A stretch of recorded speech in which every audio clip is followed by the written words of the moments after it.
The murder of Mahalakshmi in Bengaluru. A 29-year-old woman identified as Mahalakshmi has been murdered.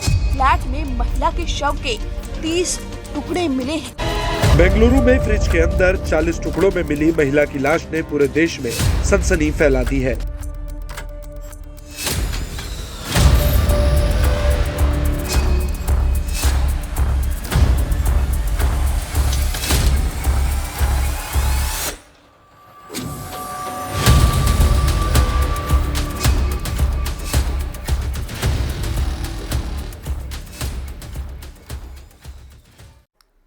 छत्तीस टुकड़े, fridge और लाश।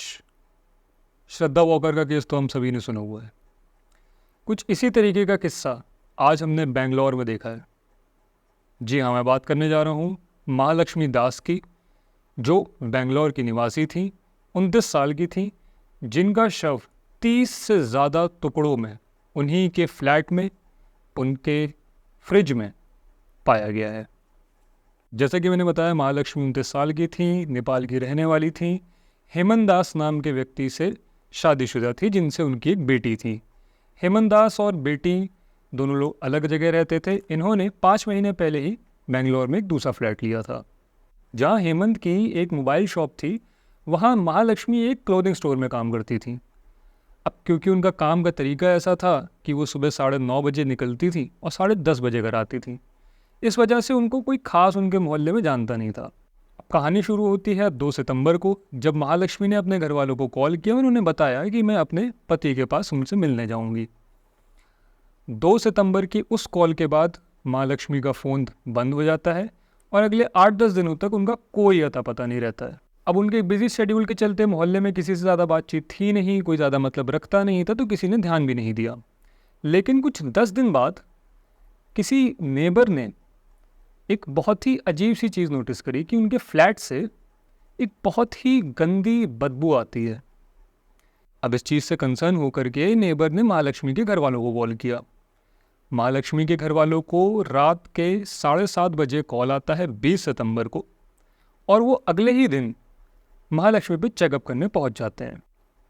क्योंकि दरवाज़ा बाहर से बंद था, उन्होंने स्पेयर की का इस्तेमाल किया, और जैसे ही वो घर के अंदर घुसते हैं तो पाते हैं कि पूरा घर अस्त व्यस्त है। चप्पलें कहीं पड़ी हुई हैं, बेडशीट कहीं, सामान कहीं, बैग कहीं। और इसी में ब्यौरा करते करते वो लोग पहुंचते हैं फ्रिज के पास।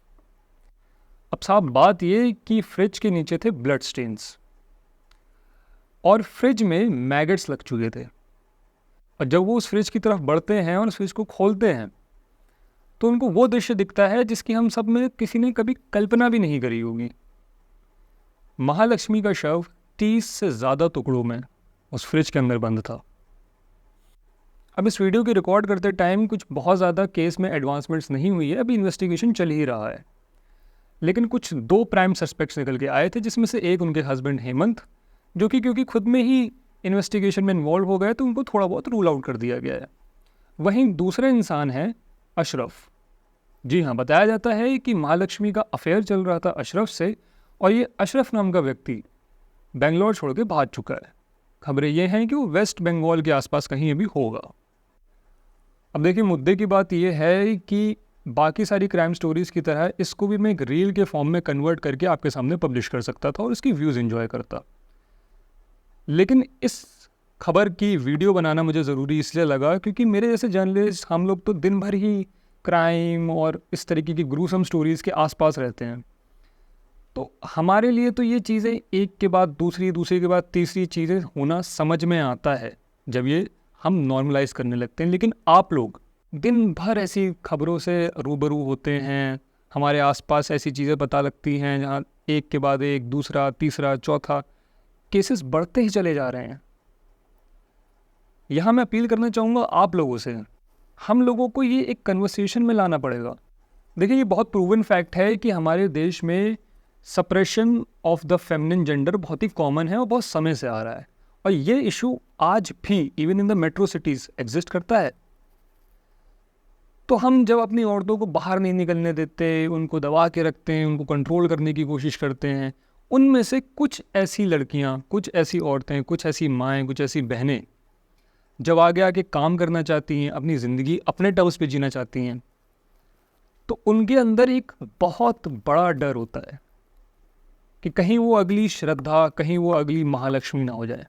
और मेरा दूसरा कंसर्न इससे ये है कि इस केस को बहुत इजीली अब लिंक कर दिया जाएगा एक स्पेसिफिक कास्ट से, एक जेंडर से, और एक बहुत जनरल स्टेटमेंट पास करने लगेंगे लोग कमेंट्स में, जो कि जिसका पॉलिटिकल करेक्टनेस सही गलत पे मैं कमेंट नहीं करूँगा। लेकिन मैं आपसे ये बात कहना चाहता हूँ कि regardless of the caste, regardless of the religion, regardless of the faith, क्या किसी के साथ भी ये करना जस्टिफाइड है? देखिए, इस केस को लेकर के मेरा व्यू ये है कि इस पे टीवी डिबेट्स भी हों, कन्वर्सेशन भी हो, लोग अपने मुद्दे भी रखें और हर तरीके की बातें हों, लेकिन कहीं इस सब चीज़ों के बीच में हम ये ना भूल जाएं कि कितना ज़्यादा इनह्यूमन था। ऐसा काम मेरे दिमाग में किसी भी नॉर्मल इंसान का नहीं है। जिसने भी ये किया है, जो भी इसका कल्प्रिट है, वो मानसिक रूप से बीमार है, और इस तरीके के मानसिक रूप से बीमार लोग हमारी सोसाइटी में अनफॉर्चुनेटली हर जगह हैं। अगर कोई ऑफिशियल, अगर कोई गवर्नमेंट ये वीडियो देख रही है, तो मैं आपसे आग्रह करना चाहता हूँ कि इस इशू को सिर्फ एक टीवी डिबेट तक या एक रील तक ले जा कर के छोड़ ना दें। इस पे कड़े से कड़े एक्शंस लें, इस तरीके तक एक्शंस लें कि अगली बार अगला कल्प्रिट ऐसा करने से पहले 100 बार सोचें। तो दोस्तों, अगर आप मेरे व्यूज़ से कुछ भी ताल्लुकात रखते हैं, आपको मेरी बात सही लगी, बुरी लगी, कमेंट्स में ज़रूर लिखिएगा। और अगर आपको भी इस बात से कुछ भी इत्तेफाक है तो चैनल को सब्सक्राइब करना मत भूलिएगा। मैं इसी तरीके से सही स्टोरीज़, एक्चुअल रूट इंडिया इस चैनल में लेके आना चाहता हूँ, जहाँ मैं और आप हम बैठ करके एनालाइज करें कि आखिर क्या है ग्राउंड रियलिटी हमारी इंडिया की। अगर आपके भी इस केस पे कुछ व्यूज़ हैं तो कमेंट में ज़रूर लिखिएगा। मैं सभी कमेंट्स पढ़ूंगा और रिप्लाई करने की कोशिश करूंगा। फ़िलहाल आज के लिए धन्यवाद, नमस्कार।